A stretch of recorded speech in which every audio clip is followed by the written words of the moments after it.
Hello friend, welcome to my new blog. आपका बहुत बहुत स्वागत है मेरे नए ब्लॉग में। और मैं आज इस ब्लॉग में एक बांस की दर्द भरी कहानी सुनाने जा रही हूँ दोस्तों।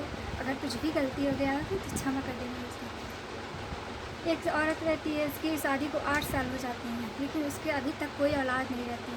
तो वो औरत हमेशा परेशान रहती है, दुखी रहती है, हमेशा रोती रहती है, हमेशा परेशान रहती है।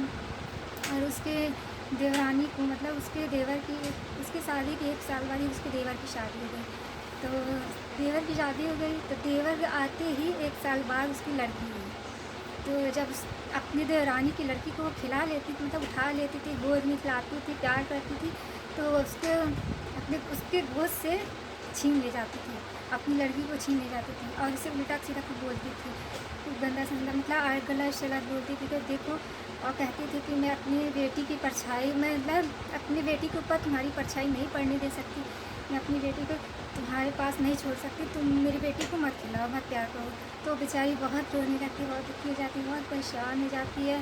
तो एक बार, और जब भी देखती थी उसको देख के ही उसके घर वाले, उसके परिवार वाले हमेशा उसको ताना देते थे, हमेशा उसके पीछे पड़े रहते थे, कुछ न कुछ उसको हमेशा कहते ही रहते थे। बेचारी एक बार इसी तरह जब उसकी देवरानी एक बार बोल रही थी, तो कि अगर अगर वो कहती, उसकी देवरानी कहती थी कि अगर मैं सुबह सुबह तुम्हारा चेहरा देखूँ तो मेरा दिन ख़राब हो जाता है। तो इसी तरह एक दिन वो सुबह सुबह कह रही थी, तभी इसको उल्टी होने लगी। मतलब सुबह सुबह जब एक दिन उसकी देवरानी ने ऐसा बोला, मतलब ऐसा बोल रही थी, तभी तभी से उसे उल्टियाँ होने लगी। और जब उसके पति इसको हॉस्पिटल ले गए, डॉक्टर के पास ले गए, तो डॉक्टर ने कहा खुशखबरी है। डॉक्टर ने कहा आप भी माँ बन सकते हो। तो वो बहुत खुश हो गई, उसका पति बहुत खुश हो गया, और उसी से उसकी आंखों से आंसू आ गया। तो और जब वो घर गई तो घर वाले कह रहे नहीं, झूठ बोल रही है, ये सब ड्रामा है, नाटक है, इसका कोई नया नाटक है। हमेशा उसके सास ससुर, सारे घर वाले, पूरे देवर देवरानी, सभी लोग कहते हैं ये नाटक कर रही है, क्या बंजर खेत में कभी हरियाली आ सकती है, ऐसा बोल रही थी। लेकिन 8 साल के बाद उस औरत को एक लड़का हुआ।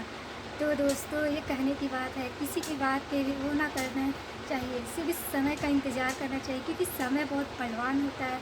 और समय बहुत बलवान होता है दोस्तों। 8 साल के बाद उस औरत को एक लड़का हुआ, और वो बहुत खुश हुई। इसलिए ये इसलिए ये कहानी उन औरतों के लिए है जिनके ससुराल वाले ताना देते हैं, उनको परेशान करते हैं हर चीज़, लेकिन कभी हताश नहीं होना चाहिए, ना मायूस नहीं होना चाहिए। भगवान के घर देर है, अंधेर नहीं। मिलते हैं मेरे नेक्स्ट वीडियो में, नेक्स्ट ब्लॉग में, नेक्स्ट कहानी में। तब तक के लिए बाय बाय, राधे राधे।